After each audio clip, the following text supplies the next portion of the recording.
Mae map Wil wedi dod â ni I Gae Batin.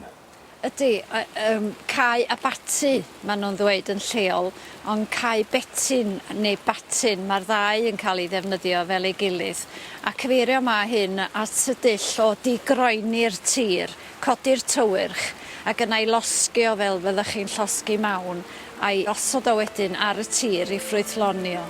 A'r Batin neu'r Betin oedd y teclyn, ie? Yn hollol, ia, rhywbeth fel coes brwsh bren a tamad o fetel ar y gwylod a gwaith calad iawn I wthio fo.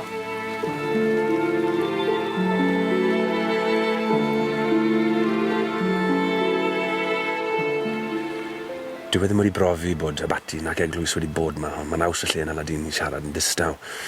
Ac wrth edrych ar map Wil fan hyn, yn blaen cwm ni'n gweld yr hen fynwent. A beth da ni fan hyn, ond yr lysiau, yr hen goed yn ywen, a lawr fy cod wedi ffindio un ar lirw. Mae'n arrodd y cawl hefyd bod yna 2 celynnen yma. A beth oedd y baganiad yn arfer wneud oedd mynd â'i meirw nhw a'i claddu nhw tan coed celyn, lan ar ben bryn, ac yn aml iawn wedyn bydd eglwys sy'n dod yn yr oes Gristnogol yn yr un fan. Beth ni fod meddwl?